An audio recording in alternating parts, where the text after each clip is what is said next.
नमस्कार दोस्तों। रूस के राष्ट्रपति व्लादिमीर पुतिन 2 दिनों की भारत यात्रा पर 4 दिसंबर को आ रहे हैं। इस दौरे को कई लिहाज से बहुत महत्वपूर्ण माना जा रहा है, खासकर एस-400 की डील को लेकर के। जो डील हमारी पहले से है, उसके अतिरिक्त कुछ और एस-400 भारत रूस से लेना चाहता है। एयर डिफेंस सिस्टम है और उसकी खरीद पर मुहर पुतिन की इस यात्रा के दौरान लग सकती है। दैनिक भास्कर ने रूस के राष्ट्रपति पुतिन की विदेश यात्राओं को लेकर एक बहुत ही अच्छी रिपोर्ट छापी है। कई दफा हमारे पास समय नहीं होता है तो हम पढ़ नहीं पाते हैं और वो बात रह जाती है, तो मैंने सोचा कि इस रिपोर्ट के जरिए मैं आपको व्लादिमीर पुतिन की विदेश यात्राओं के बारे में बताऊं कि तैयारी कैसी होती है, सुरक्षा कैसी होती है, ऐसी क्या-क्या बातें हैं जो आम तौर पर आप नहीं देखते हैं किसी भी राष्ट्राध्यक्ष की विदेश यात्राओं को लेकर के। पुतिन में ऐसा क्या है? और बहुत सारी बातें जो आप जानते हैं, बहुत सारी बातें जो मैं भी जानता हूँ, कुछ बातें मैं इसमें जोड़ता चलूँगा और ज़्यादातर वो फैक्ट्स हैं जो इस रिपोर्ट में छापे गए हैं। व्लादिमीर पुतिन यानी कि रूस के राष्ट्रपति की सुरक्षा एक फेडरल सिक्योरिटी सर्विस है, एफएसबी, उसके हाथ में होती है और फॉरेन इंटेलिजेंस सर्विस यानी कि एसवीआर, इसके मेंबर भी राष्ट्रपति की सुरक्षा का ज़िम्मा सँभाले होते हैं। राष्ट्रपति पुतिन के पहुंचने से पहले उनको जिस देश में, जिस होटल के जिस कमरे में ठहरना होता है, उस कमरे के भीतर खाने-पीने से लेकर के रोज़ाना ज़रूरत की जो निजी चीज़ें होती हैं, पर्सनल यूज़ की जो चीज़ें होती हैं, उन सब का बंदोबस्त रूस की वह टीम करती है, जो राष्ट्रपति के आने से पहले उनके ठहरने और उनके इस्तेमाल में आने वाली चीज़ों की देख-रेख या उसका बंदोबस्त करती है।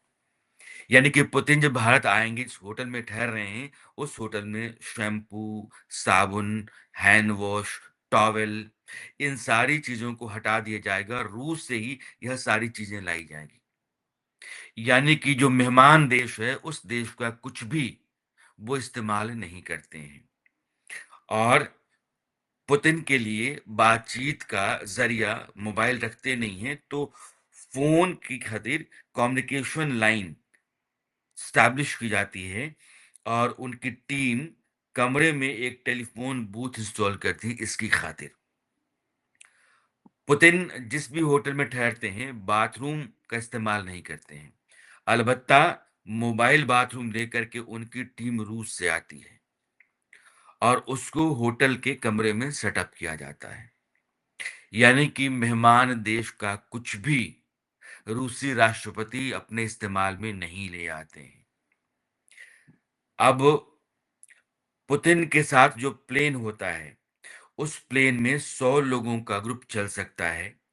इसमें उनके पर्सनल बॉडीगार्ड्स होते हैं, जो प्रेसिडेंशियल सिक्योरिटी सर्विस है, उसके लोग होते हैं, फेडरल प्रोटेक्टिव सर्विस एफएसओ जिसको कहते हैं, उसकी टीम होती है, प्रोटोकॉल ऑफिसर्स होते हैं, प्रेसिडेंट की जो एडमिनिस्ट्रेटिव टीम होती है और प्रेस के लोग, इन सबको मिला करके 100 से अधिक लोगों का यह पूरा दल पुतिन के साथ चलता है। जो तय तारीख होती है राष्ट्रपति के मेहमान देश में पहुंचने की, उस दिन क्रेमलिन क्रेमलिन का मतलब ये है कि राष्ट्रपति आवास। वैसे क्रेमलिन एक बहुत बड़ा परिसर है मॉस्को में। क्रेमलिन रूसी शब्द है, इसका मतलब होता है किला। तो रूस के जितने भी बड़े-बड़े शहर हैं, उन सब जगहों पर क्रेमलिन आप पाएँगे, किला। लेकिन रूस का क्रेमलिन जो है, वो रूसी राष्ट्रपति के आवास का परिसर है। उसके भीतर बहुत सारी दूसरी इमारतें भी हैं, गिरजाघर हैं, मीनारें हैं। उस पूरे परिसर को क्रेमलिन कहा जाता है। तो क्रेमलिन में जो राष्ट्रपति का आवास है, नोवो उगारिवोव, वहाँ से जो उनकी अपनी गाड़ी है, जिसको हम औरस सीनेट कहते हैं, उस गाड़ी से वो इंटरनेशनल एयरपोर्ट के लिए निकलते हैं, वनकोवो जिसको कहते हैं। और प्लेन पर पुतिन सवार होते हैं, तो 1 या 2 बैकअप प्लेन भी उनके साथ चल रहे होते हैं। यानी कि 3 प्लेन, 4 प्लेन खड़े होते हैं राष्ट्रपति किस प्लेन पर सवार होंगे, किसी को जानकारी नहीं दी जाती है और वो जिस विमान पर सवार होते हैं, उसके साथ बैकअप प्लेन भी चल रहे होते हैं। इसके अलावा अगर दूसरे देश में विमान खराब हो जाए, तो जो बैकअप प्लेन है, राष्ट्रपति उससे वापस होंगे और उनके विमान को किसी दूसरे देश का टेक्नीशियन हाथ नहीं लगाएगा। रूस के ही इंजीनियर टेक्नीशियन जाएँगे और वही ठीक करेंगे। यानी कि राष्ट्रपति के विमान से लेके गाड़ी, खाने-पीने से लेकर के उनके रोज़ाना इस्तेमाल की जितनी भी चीज़ें हैं, कुछ भी किसी और का नहीं होगा, वो उनकी सिक्योरिटी के दायरे में आने वाले लोगों के ज़रिए बंदोबस्त किया जाएगा और वही इस्तेमाल करेंगे, यानी कि सब कुछ रूस का होगा। इसके अलावा जो विमान चल रहा है, उसमें उस विमान को कहते हैं आईएल 96300 पीयू और ये एयरक्राफ्ट जो है, इसको फ्लाइंग क्रेमलिन भी कहा जाता है, यानी कि हवा में उड़ता हुआ राष्ट्रपति भवन और इसमें जो आखिर में पीयू है, उसको रूसी भाषा में कहते हैं पंकट उप्रावलेनिया यानी कि कमांड पोस्ट। वहाँ से राष्ट्रपति धरती पर अपने देश की तरफ से कोई भी सैन्य कार्रवाई का फैसला ले सकते हैं। वहाँ से वो परमाणु बम छोड़ने या परमाणु मिसाइलों को दागने का निर्णय लेकर के अपनी टीम को सूचित कर सकते हैं, उसको बता सकते हैं। तो राष्ट्रपति के इस्तेमाल के लिए विमान को खास तौर पर कस्टमाइज़ किया गया है और हवाई यात्राओं में यह प्लेन उनके दफ्तर के तौर पर काम करता है। इसमें एडवांस कम्युनिकेशन सिस्टम लगा हुआ है और इसमें एडवांस सिक्योरिटी फीचर्स भी हैं। मिसाइल हमले से जो एडवांस सिक्योरिटी फीचर्स हैं, वो विमान की रक्षा करते हैं। यानी कि आप रॉकेट, मिसाइल या किसी भी तरीके से विमान को टारगेट करने की कोशिश करेंगे, तो उसमें जो एडवांस सिक्योरिटी फीचर्स हैं, वो वहाँ तक उस खतरे को पहुँचने से पहले ही खत्म कर देंगे। इस तरह का बंदोबस्त किया गया है। प्लेन के भीतर इमरजेंसी के लिए न्यूक्लियर कमांड बटन है। यानी कि राष्ट्रपति वहीं से अपनी सेना को परमाणु हथियारों के इस्तेमाल की इजाज़त दे सकते हैं। और भीतर आप जाते हैं तो बहुत सारे कमरे मिलेंगे, यानी कि meeting rooms, conference room, dining room, bedroom, gym, medical room वगैरह-वगैरह एयरक्राफ्ट के भीतर होते हैं और जो उसका इंटीरियर है वो गोल्ड कोटेड है, यानी कि सोने से मढ़ा हुआ है। और इस विमान में कुल मिलाकर के 262 लोग सफ़र कर सकते हैं सवार हो सकते हैं। जो राष्ट्रपति पुतिन की कार है, जिसका इस्तेमाल करते हैं वो चलने के लिए, जिसको ऑरस मोटर्स ने बनाया है। तो ऑरस मोटर्स की यह जो सीनेट कार है, इसमें scientific research automobile and automotive engine institute यानी कि एनएएमआई के साथ मिलकर के डिज़ाइन किया गया है और गाड़ी के ज़्यादातर सेफ्टी फीचर्स को गुप्त रखा गया है। यानी कोई नहीं जानता है कि इसमें जो सेफ्टी फीचर्स हैं, वो क्या-क्या हैं। यानी कि आप उनको या उनकी कार्ड तैयार करने के लिए कहीं से कोई गुंजाइश देख सकें, ऐसा नहीं छोड़ा गया है। इसमें 6 सेंटीमीटर के मोटे-मोटे काँच लगे 6 सेंटीमीटर समझ रहे हैं कि मोटा काँच लगे हुए हैं। गोलियों और ग्रेनेड के साथ-साथ केमिकल अटैक को भी यह कार झेल सकती है। इसके अंदर इमरजेंसी ऑक्सीजन सप्लाई सिस्टम भी है। यानी कि बाहर अगर कुछ ऐसा हो गया है कि वहाँ ऑक्सीजन नहीं है, सकअप हो गया है, तो गाड़ी के भीतर ऑक्सीजन सप्लाई देने का सिस्टम है। फायर सप्रेशन सिस्टम और इमरजेंसी एग्जिट भी गाड़ी के भीतर रखा गया है फीचर्स के तौर पर। एक कमांड सिस्टम भी लगा हुआ है ताकि गाड़ी में बैठे-बैठे पुतिन ज़रूरी आदेश दे सकें। यह गाड़ी सड़कों पर अधिकतम 250 किलोमीटर प्रति घंटे की रफ्तार से चल सकती है। गाड़ी के अंदर आराम का पूरा इंतज़ाम है, लगभग 7 मीटर लंबी कार है ये और इसमें रिक्लाइनिंग सीट, फोल्डेबल टेबल और मिनी रेफ्रिजरेटर भी है। जब एससीओ की समिट पिछली थी, अगस्त में, जिसमें प्रधानमंत्री के साथ पुतिन कार के भीतर 1 घंटे तक बैठे रहे, दोनों नेताओं के बीच में बातचीत चलती रही। वो कार यही कार थी जिससे वो सफ़र करते हैं, और ये औरत सीनेट कार इसको कहते हैं।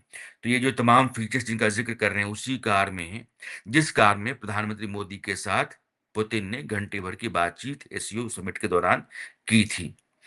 अब क्या खाते हैं? खाने का इंतज़ाम कैसा होता है? खाना बनाने में इस्तेमाल वाला सामान भी जो शेफ़ होता है, वो रूस से ही लेकर के आते हैं, और इनकी क्वालिटी की जाँच पहले क्रेमलिन में हो चुकी होती है। पुतिन के शेफ़ में जो लोग होते हैं, वो उनकी ट्रेनिंग आर्मी पर्सनल की होती है। यानी कि अगर लड़ाई का मौका आ जाए, सुरक्षा का ज़िम्मा उनके कंधों पर आ जाए, क्योंकि राष्ट्रपति के आस-पास रह रहे हैं, तो वो फिर बंदूक उठा कर के बेहतरीन फ़ौजी के तौर पर, कमांडो के तौर पर अपनी जवाबदेही या ज़िम्मेदारी उठा सकें, इसकी खातिर भी उनको तैयार किया जा रहा होता है और किया जाता है। पुतिन का खाना सुरक्षित हो, इसकी ज़िम्मेदारी एफएसओ पर होती है, और वो अपने साथ में मोबाइल लैब लेकर के चलते हैं। वह लैब खाने की टेस्टिंग करती है, और खाने से पहले, यानी कि जब परोसा जाता है राष्ट्रपति को खाना, उससे पहले जो एफएसओ का अधिकारी होता है या मेंबर होता है, वो उसको टेस्ट करता है, ताकि अगर कुछ भी होना है तो उसको पहले होगा, राष्ट्रपति को नहीं होगा। तो इतना ख़्याल उनकी सुरक्षा का रखा जाता है। और प्रेसिडेंट की जो सिक्योरिटी होती है, वो 4 लेयर की होती है।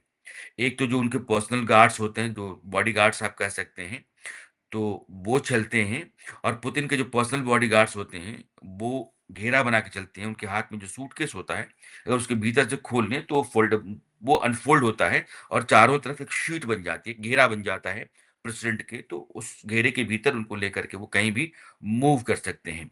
बॉडीगार्ड्स जो होते हैं, उनके पास 9 एमएम की गुर्ज़ा पिस्तौल होती है, और वो हर मिनट 40 गोलियाँ फायर कर सकती है। 50 मीटर की दूरी से जो बुलेट प्रूफ कोई जैकेट है, उसको भी यह पिस्तौल या ऐसी गोली भेद सकती है। जो सेकंड लेयर सिक्योरिटी की होती है, वो पुतिन का कहीं भी कार्यक्रम होता है, तो भीड़ की संभावना को देखते हुए सिविल ड्रेस में उनकी सिक्योरिटी के लोग भीड़ के बीच में खड़ा हो जाते हैं। उनकी नज़र प्रेसिडेंट और प्रेसिडेंट के चारों ओर जो लोग खड़े होते हैं, उनकी गतिविधियों, हरकतों पर होती है। तो ये सेकंड लेयर है। थर्ड लेयर जो होता है, भीड़ के बाहर भी एक सर्किल बन जाता है, और वहाँ से वो भीड़ के ऊपर नज़र रखते हैं। और चौथी लेयर जो है, आस-पास की इमारतें होती हैं, उनके ऊपर शार्प शूटर्स होते हैं, उनको तैनात किया जाता है। स्पेशल गार्ड्स कहे जाते हैं। तो ये 4 लेयर की सिक्योरिटी रूस अपने राष्ट्रपति के चारों तरफ रखता है, और जो उनके पर्सनल बॉडीगार्ड्स होते हैं, वो मैक्सिमम 35 साल की उम्र तक के होते हैं, उसके बाद उनको रिटायर कर दिया जाता है।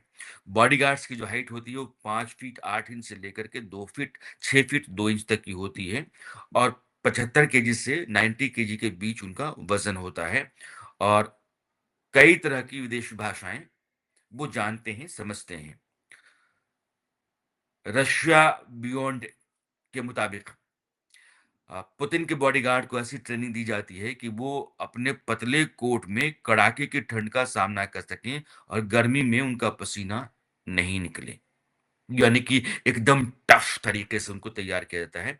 और सितंबर 2025 में चीन में किम जोंग उनसे मुलाकात के दौरान, जब किम के बॉडीगार्ड पुतिन से ज़्यादा करीब आने लगे, तो पुतिन के बॉडीगार्ड ने उन्हें रोक दिया था। अब आप समझिए कि एक राष्ट्रपति का बॉडीगार्ड जो है, उसको भी नहीं आने दिया पुतिन के बॉडीगार्ड्स ने। जो जी-20 का समिट था 2019 का, कनाडा के जो पूर्व राष्ट्रपति अब हो गए हैं, जस्टिन ट्रूडो, उस समय वो राष्ट्रपति थे। पुतिन से बातचीत करते हुए बहुत पास आ गए थे, ये देख कर के उनका एक बॉडीगार्ड तुरंत ट्रूडो को आकर के पीछे उनको करने लगा, लेकिन पुतिन ने इशारा करके उसको रोक दिया। यानी कि उनको पता है कि हमारा फ़र्ज़ क्या है, और मेरे राष्ट्रपति तक, चाहे वो किसी देश का राष्ट्रपति ही क्यों नहीं है, वो इतनी नज़दीक की दूरी तक नहीं पहुँचना चाहिए कि मेरे प्रेसिडेंट को खतरा हो। बॉडीगार्ड्स के लिए सबसे ज़रूरी होती है फिज़िकल फ़िटनेस, और इसलिए 35 साल की उम्र में उनको रिटायर कर दिया जाता है। ब्रीफ़केस जो पुतिन के साथ-साथ चलता है, आप देखते हैं कि उनके साथ-साथ जो ब्लैक सूट में कमांडोज़ चल रहे होते हैं, उसमें से एक के हाथ में ब्रीफ़केस होता है, और वर्ल्ड लीडर की सिक्योरिटी में शामिल नहीं होते हैं। पुतिन की सुरक्षा के लिए कई ऐसे अतरंगी हथकंडे भी अपनाए जाते हैं, जो किसी भी वर्ल्ड लीडर की सिक्योरिटी में शामिल नहीं होते हैं। इनमें से एक है pope briefcase. French magazine Paris match में छपी एक रिपोर्ट के मुताबिक जब पुतिन विदेश यात्रा पर होते हैं, तो उनका मल एक शील्ड बैग में जमा किया जाता है। इसे एक ब्रीफकेस में वापस रूस ले जाया जाता है।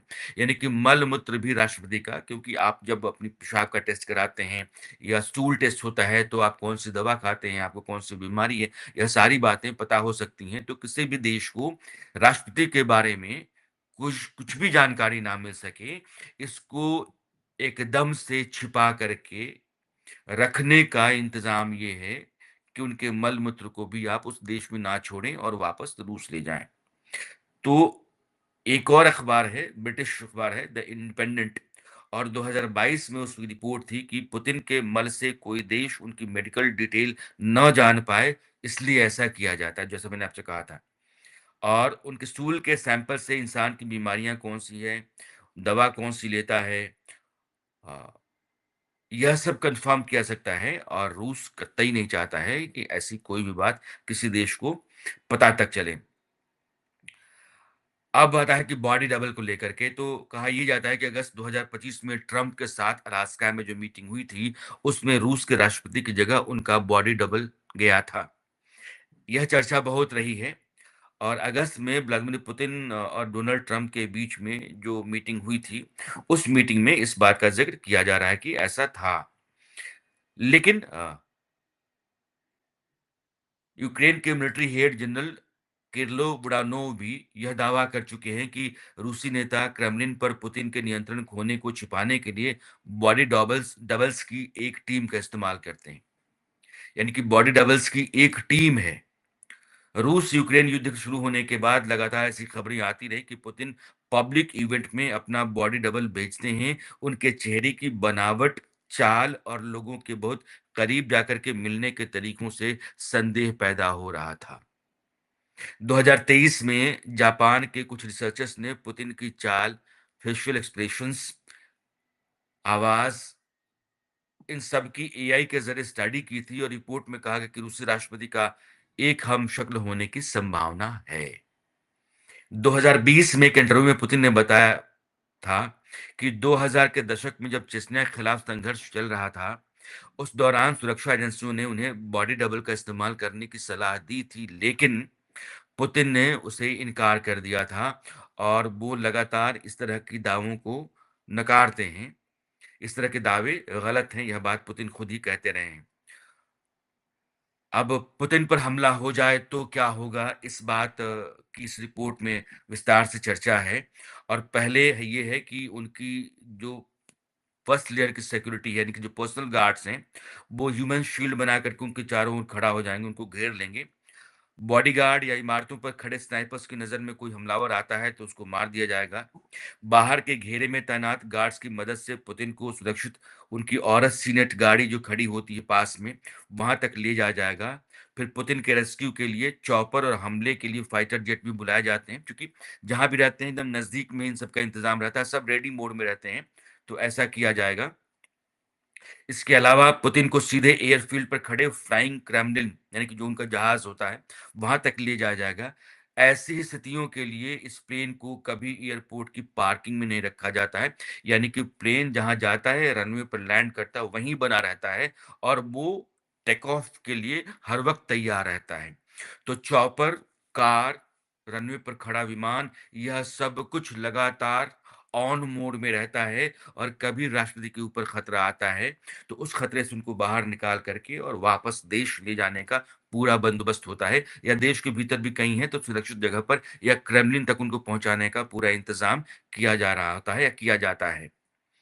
पुतिन के पहुंचने से पहले प्लेन का क्रू इसे उड़ाने के लिए पूरी तरीके से तैयार कर लेता है। हमले के कुछ ही मिनटों में पुतिन मॉस्को के लिए उड़ान भर लेंगे। तो अगर खतरा कुछ भी आता है, तो पूरी की पूरी टीम जो होती है अपने राष्ट्रपति के लिए तैयार होती है, और वो उनकी सुरक्षा के लिए एक पूरी जंग कहीं भी लड़ सकती है। इतनी तैयारी के साथ चलती है और इतनी संख्या में चलती है। पुतिन को आपको पता है कि 2012 में जब दूसरी बार वो आए सत्ता में बतौर राष्ट्रपति। उससे पहले मेदवेदेव ने या उनकी सरकार ने रूसी राष्ट्रपति का कार्यकाल 6 साल के लिए कर दिया था। तो 12 से 18 रहे, 18 से 24 फिर दोबारा जीते और इसी दौरान उन्होंने 2 और टर्म के लिए संविधान में संशोधन करवाया। पहले रूस का राष्ट्रपति आप 2 टर्म के लिए हो सकते थे। वो टर्म 4-4 साल के होते थे। लेकिन बाद में 2012 में वो 6-6 साल के टर्म हो गए, लेकिन 2 ही टर्म्स 2018 में 20 में अलबत्ता 2000 के 20 जुलाई में उस टर्म में संशोधन किया गया। रूस के लोगों की राय ली गई और रूस के लोगों की राय के बाद रूस के संविधान में संशोधन किया गया और संशोधन के बाद ये तय हो गया कि व्लादिमीर पुतिन 2036 तक रूस के राष्ट्रपति का चुनाव लड़ सकते हैं। आप यूँ कहिए कि वो रह सकते हैं। लेकिन उसके आगे भी उनके बने रहने में कोई बहुत दिक्कत नहीं है। यानी कि यह मान कर चलिए कि पुतिन जब तक रहेंगे तब तक वो रूस के राष्ट्रपति अपनी मर्ज़ी से बने रह सकते हैं और इस तरह का नेता रूस में अभी तक हुआ नहीं। जो 2017 1917 से लेकर के 2025 तक की अ, का दौर रूस का रहा है। लेनिन से लेकर के पुतिन तक का। और पुतिन बहुत शक्तिशाली नेता हैं दुनिया के।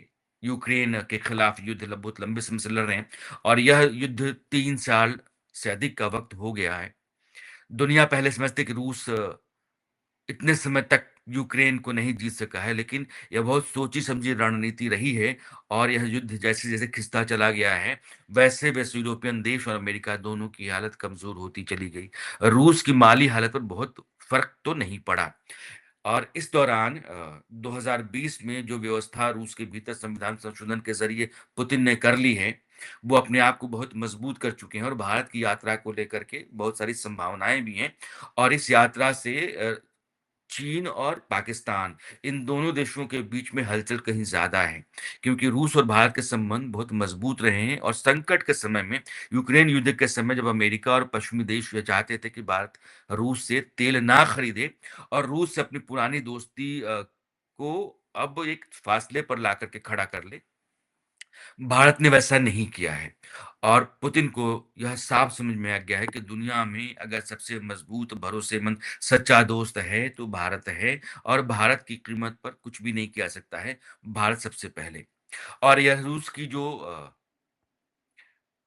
नीतिगत बातें हैं, उसी से चीन और पाकिस्तान के भीतर एक बेचैनी-सी आप महसूस करेंगे।